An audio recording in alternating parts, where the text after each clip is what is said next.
Oppo Find X8 এই ফোনটা unofficial মার্কেটে বেশ কয়েকদিন ধরে ঘোরাফেরা করছে, বাট ইন্ডিয়াতে কিন্তু অফিশিয়ালি পাওয়া যায়। আমি জানি না আদৌ এরকম ফোনগুলো বাংলাদেশে অফিশিয়ালি আসবে কিনা, তারপরেও আমরা কিন্তু আনঅফিশিয়াল মার্কেট থেকে এই ফোনগুলো ধুমায়ে কিনছি। অ্যান্ড্রয়েড মার্কেটে এখন গরম করা দুইটা এসওসির ফোন পাওয়া যাচ্ছে, মিডিয়াটেক ডাইমেনসিটি 9400 যেটা এই ফোনে রয়েছে, আর একটা স্ন্যাপড্রাগনের 8 Elite। দুইটা এসওসি একে অপরের সাথে হেড টু হেড টক্কর দিচ্ছে। হ্যাঁ, 9400 কিছুটা পিছিয়ে আছে, যেটা বলা যায় 19-20 পার্থক্য।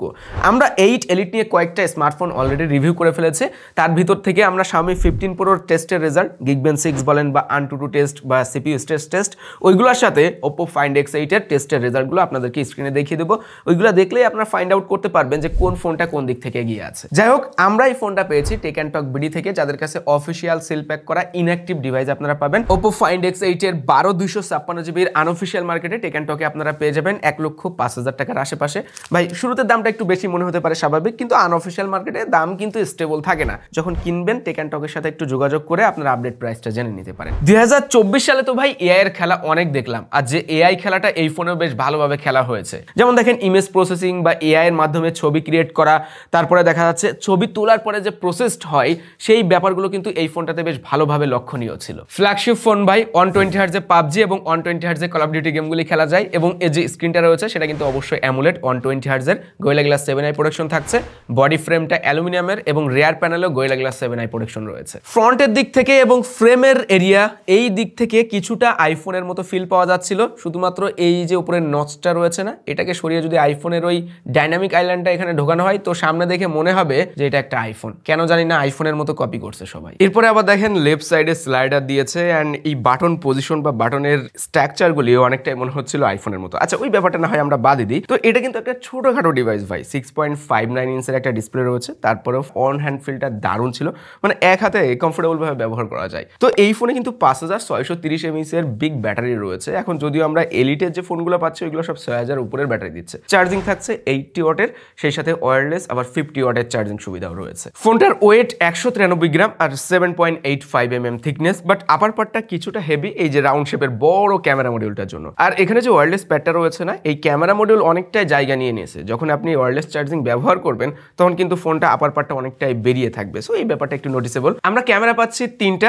আর তিনটায় 50 মেগাপিক্সেল। একটা হ্যাসেলব্লাড ওয়াইড অ্যাঙ্গেলের 50 মেগাপিক্সেল ক্যামেরা, আর একটা আলট্রা ওয়াইড 50 মেগাপিক্সেল, এবং এখানে 3x টেলিফটো জুম রয়েছে যেটাও কিনা 50 মেগাপিক্সেল। পোর্ট্রেট মোডে শুধুমাত্র ভালো ছবি দিচ্ছে এরকম না, আমি কয়েকটা ছবি স্ক্রিনে দিয়ে দিব, আপনারা দেখলে বুঝতে পারবেন। আপনি আসলে সহজে ধরতে পারবেন না যে এটা কোনো স্মার্টফোন ব্যবহার হয়েছে নাকি প্রফেশনাল ক্যামেরা ব্যবহার হয়েছে। এজ ডিটেক্ট, এটা নিয়ে কথা বলাটাও এখানে বোকামো, খুবই সুন্দর। হেয়ার এরিয়া থেকে শুরু করে হাতে যদি কোনো জিনিসও থাকে সেটাকেও খুব সুন্দরভাবে ডিটেক্ট করতে পারে। ব্যাকগ্রাউন্ড বোকে বলগুলো একটু খেয়াল করবেন, কত সুন্দর বোকে বল ক্রিয়েট হচ্ছে, সফট স্মুথ লাগছে। অ্যান্ড এখানে ডাইনামিক রেঞ্জের কিন্তু কোথাও কোনো ঘাটতি দেখা যাচ্ছিল না, সেই সাথে ব্যাকগ্রাউন্ড ব্লারটা খুবই ন্যাচারাল লাগছিল। আসলে মানে ছবিগুলো খুবই ভালোভাবে ফুটিয়ে তুলছিল, আফটার প্রসেসিংয়ে ছবিগুলোকে দারুণ লাগছিল দেখতে। এখানে তিনটা ক্যামেরা নিয়ে আসলে আলাদাভাবে বলার মতো কিছু নেই, যেহেতু তিনটাই 50 মেগাপিক্সেল, অ্যান্ড তিনটাতেও কোথাও যে খুব খারাপ ছবি দিচ্ছে আর কোনোটাই ভালো ছবি দিচ্ছে এরকম না। হ্যাঁ, আলট্রা ওয়াইডে লো লাইটে গেলে কিছুটা ডিটেল আপনি কম পাবেন, শার্পনেস একটু স্মুথ করে ফেলে। ওই ব্যাপারগুলো ছাড়া আপনি বাকি যে ক্যামেরার ফোকাল লেন্থগুলো রয়েছে, বিশেষ করে আপনার 50 মেগাপিক্সেল ওয়াইডের সাথে বা টেলিফটোর সাথে খুব একটা পার্থক্য নোটিস করার মতো ছিল না। আমরা এই ফোনে এত পোর্ট্রেট ইমেজ তুলেছি, আসলে এই আপনাদের স্ক্রিনে দিয়ে দিলেই আপনারা বুঝতে পারবেন যে কতগুলো ইমেজ আমরা তুলে ফেলেছি অলরেডি। আর নাইট মোডে যদি ভাই পোর্ট্রেট মোডের ইমেজের কথা বলি, একেবারে লো লাইটে গেলে কিছুটা ওয়াশড আউট ইমেজ পাচ্ছিলাম। হ্যাঁ, এটা শিওর থাকেন যে লো লাইটে ওই লেভেলের ডিটেল আপনি পাবেন না যেটা ডে লাইটে পাচ্ছেন। একটু সফট ইমেজ পাবেন, গ্রেইনের দেখা খুব একটা মিলবে না, বাট কালারগুলো দেখতে একটু সাদাটে মনে হচ্ছিল। আমি চাই লো লাইটে হালকা নয়েজ গ্রেন থাকুক, বাট ইমেজ যেন সফট না হয়। সফট হইলে ইমেজটা দেখতে ভাই ন্যাচারাল মনে হয় না। সো সফটের ব্যাপারটা যদি আপনি ইগনোর করতে পারেন তাহলে লো লাইটে ইমেজ খুব একটা খারাপ আপনার কাছে মনে হবে না। তাছাড়া আমরা যে ল্যান্ডস্কেপ ছবিগুলো তুলেছি ওইগুলোতে খুব ভালোভাবে ন্যাচারাল কালার টোন পাচ্ছিলাম। ওই যে গ্রিন কালার বা রেড কালার পুশ করছে, একেবারে ভাইব্রেন্ট ইমেজ দিচ্ছে ওরকম না, খুবই ন্যাচারাল লাগছিল, বাট ইমেজগুলো দেখতে আবার ভালো লাগছিল। সোজা কথাই বলতে গেলে যারা স্মার্টফোন ফটোগ্রাফি করবেন, হোক সেটা ল্যান্ডস্কেপ ছবি হোক সেটা পোর্ট্রেট ছবি, সকল ক্ষেত্রে এই ফোনটা আপনাকে বেটার রেজাল্টটা দিবে। মানে এক কথায় স্মার্টফোন ফটোগ্রাফির জন্য এই ফোনটা রিকমেন্ড করা যায়। ভিডিও 4K 60 fps শুট করা যায়, আর আপনি যে লেন্সেই থাকেন না কেন, মানে ভিডিও চলাকালীন দেখা যাচ্ছে একটা লেন্স থেকে আপনি আর একটা লেন্সে পরিবর্তন করবেন, সেটা সম্ভব হচ্ছিল। আলট্রা ওয়াইডেও আসা যাচ্ছিল, ওয়াইডেও যাচ্ছিল, অ্যান্ড টেলিফটোতেও যাচ্ছিল। এই ব্যাপারটা যারা ভিডিও কন্টেন্ট তৈরি করবেন তাদের জন্য খুবই হেল্পফুল হবে। ভিডিও কোয়ালিটিও যথেষ্ট ভালো ছিল, সেটা হোক ওয়াইডে, হোক আলট্রা ওয়াইডে বা হোক টেলিফটোতে, সব জায়গায় খুব সুন্দর ভিডিও আউটপুট আপনি পাবেন।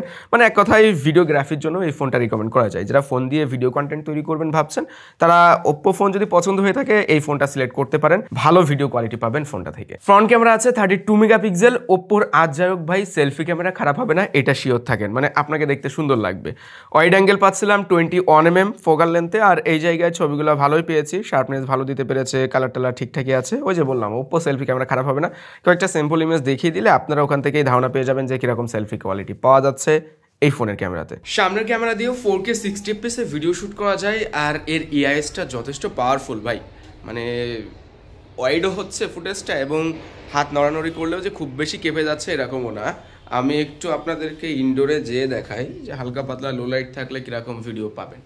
মানে আপনারা এই ভিডিওটা দেখে একটা ধারণা পেয়ে যাবেন যে এই ফোনটা দিয়ে আসলে ফ্রন্ট ক্যামেরা দিয়ে ব্লগিং করা যাবে কিনা। তো এখান থেকে আমি বাইরে যাচ্ছি, আর আমার বাড়ির পাশেই কিন্তু হাই রোড, ওই জায়গাটায় যথেষ্ট নয়েজ রয়েছে, এই জায়গা পর্যন্ত শোনা যায় সেই শব্দগুলো, গাড়ি ঘোড়া সবসময় যাতায়াত করে, তো সেখান থেকে আপনারাও ধারণা পেয়ে যাবেন যে অডিও কোয়ালিটি কেমন পাচ্ছেন। দেখেন ক্যামেরা নিয়ে বলতে বলতে এই ফোনের ডিসপ্লে নিয়ে বলাটাই ভুলে গেছি। আসলে এই ফ্ল্যাগশিপ ফোনগুলোতে ডিসপ্লে নিয়ে অতটা ফোকাস করে না মানুষ, মানে জানে সবাই যে ডিসপ্লে কোয়ালিটি ভালো হবে। তো আমি একটু এই ডিসপ্লের স্পেকগুলো আপনাদেরকে জানিয়ে দিই শর্টকাটে। এটাতে 6.59 ইঞ্চের একটা ফুল এইচডি প্লাস রেজলিউশনের অ্যামুলেট প্যানেল দেওয়া রয়েছে, যেটা কিনা 4500 নিটস পিক ব্রাইটনেস দেয়। এখন 4500 নিটস নিয়ে আপনি যদি সরাসরি সানলাইটে ব্যবহার করেন তাহলে ব্রাইটনেস নিয়ে সমস্যা আপনি ফেস করবেন না, এবং সেই সাথে 460 ppi রয়েছে। এটা একটা এইচডিআর ডিসপ্লে এবং 100% DCI P3 কালার গ্যামোটো সাপোর্ট করে। এই ডিসপ্লেতে 120 হার্টজ পাচ্ছি আমরা, যদিও এরকম দামের ফোনগুলোতে এখন 144 বা 164ও দেখা যাচ্ছে, সেই জায়গায় 120 হার্টজ। যদিও আমার মতে বলে যে 120 হার্টজ ভাই স্মার্টফোনের জন্য ঠিকই আছে, এত বেশি হার্টজ টার্জ দিয়ে কি হবে, যেগুলো মূল জিনিস যেমন এসওসি বা ক্যামেরা এইগুলো একটু আপ করা হোক। 120 হার্টজে গেমিং এক্সপিরিয়েন্সটা ছিল ভালো, গেম টেম খেলে খুবই ভালো আউটপুট পেয়েছি, টাচ রেসপন্সও ভালো পাচ্ছিলাম, অ্যান্ড কালারগুলোকে যথেষ্ট ভাইব্রেন্ট মনে হচ্ছিল। ডায়মেনসিটি 9400 সাথে আমাদের হাতের এই ফোনটা কিন্তু 12256 জিবি স্টোরেজ টাইপ UFS 4.0, আর কালার ওএস রয়েছে বেস্ট অন অ্যান্ড্রয়েড 15, এবং এই ফোনটাতে 5টা মেজর অ্যান্ড্রয়েড আপডেটও পাওয়া যাবে। কালার ওএস নিয়ে অলরেডি সবাই জানেন, এই ফোনটার ভিতরেও ওই ফোনের ফিলটা কিছু কিছু হলেও পাওয়া যায়, এবং ওএস এর ভিতরে সকল ক্ষেত্রেই ওই রকম হালকা পাতলা ফিল আপনি পাবেন। সেটা নোটিফিকেশন প্যানেল বলেন, ফ্ল্যাশ লাইটের ওই যে আলো জ্বালানোর কম বেশি করা বা ভলিউম কম বেশি করা যে অপশনগুলো, তারপরেও ভাই এই ওএসটা যথেষ্ট neat and clean, and OS এর ভিতরে যেহেতু দাদাদের ফোন, দাদাদের কিছু কিছু ব্লোটার এখানে পাওয়া যাচ্ছিল, তারপরে ওইগুলোকে আবার আনইনস্টল করা যায়। 9400 একেবারে ব্র্যান্ড নিউ এসওসি, মার্কেটে ফোনগুলো ঢুকছে সবই নতুন, আর এই ফোনগুলোর মোস্ট একটা সমস্যা থাকে, সকল ক্ষেত্রেই এই সমস্যাটা আপনি পাবেন, সেটা হলো ফোন একটু হলেও গরম হয়, আর এইটার মূল কারণ কিন্তু ভাই অপটিমাইজেশনের অভাব। দেখেন ফোনগুলো নতুন, এই ফোনগুলোতে এখনো অনেক বেশি আপডেট আসবে, ওএস আপডেট আসবে, ইউআইএস সফটওয়্যারে সব কিছু আপডেট হইতে হইতে কিন্তু একটা স্টেবল পর্যায়ে চলে আসবে, তখন এই গরমের ব্যাপারটা খুব একটা নোটিস করা যায় না। তবে আমরা এখন এই ফোনটাতে যে গেমগুলো খেলেছি, বিশেষ করে 120 fps গেমিং করার সময়, একে তো মেটাল বডি, এই জায়গাতে এই আঙুল থাকা অবস্থায় বিশেষ করে আপার পার্ট স্ক্রিনের উপরে বা পিছনের এই এরিয়াগুলোতে কিছুটা হলেও ফোনটা গরম হচ্ছিল, কিছুটা না, বেশ ভালো পরিমাণে গরম ফিল করা যাচ্ছিল। এখন ডিসপ্লেতে একটা জিনিস সবাই একটু মিস করবেন, সেটা হলো আলট্রাসনিক ফিঙ্গারপ্রিন্ট। যে বাজারটা দিছে ভাই এই ফোনের, মাস্ট থাকার দরকার ছিল আলট্রাসনিক, বাট ওইটা দেয় নাই, অপটিক্যাল দিছে, অ্যান্ড ফিঙ্গারপ্রিন্টটা একটু নিচের দিকেও দিছে, যে কারণে আনলক করতেও কিছুটা হলেও অসুবিধা হবে। যদিও কম্প্যাক্ট ডিভাইস, ওই রকম অসুবিধা হচ্ছিল না, তারপরেও এই জায়গায় আলট্রাসনিক থাকা দরকার ছিল। ওকে, তো আমরা ভিডিওর একেবারেই শেষের দিকে চলে আসলাম। এটা ইন্ডিয়ান ভেরিয়েন্ট যদিও, তারপরেও কিন্তু ইসিম সাপোর্টেড, এবং সেই সাথে আবার ডুয়েল ন্যানো সিমও সাপোর্টেড, মানে 2টা ন্যানো সিম কার্ডও ব্যবহার করা যাবে, এবং ওয়াইফাই 7 এর সাথে ব্লুটুথ 5.4ও রয়েছে, NFC-ও রয়েছে। দামটা তো অলরেডি আপনাদের সাথে শেয়ার করেছি, আর যারা কিনবেন আপডেট প্রাইসটা অবশ্যই টেক অ্যান্ড টকের সাথে একটু কথা বলে জেনে নিন। চাইলে ফিজিক্যাল শপ রয়েছে তাদের বসুন্ধরা সিটি এবং যমুনা ফিউচার পার্কে, সরাসরি ফোনটা দেখেও আসতে পারেন, ঘুরে আসতে পারেন তাদের শপ থেকে। এই তো ছিল আজকের ভিডিও, সবাই ভালো থাকবেন, আর ভিডিও ভালো লাগলে লাইক করবেন, কমেন্ট করবেন, শেয়ার করবেন। আল্লাহ হাফেজ।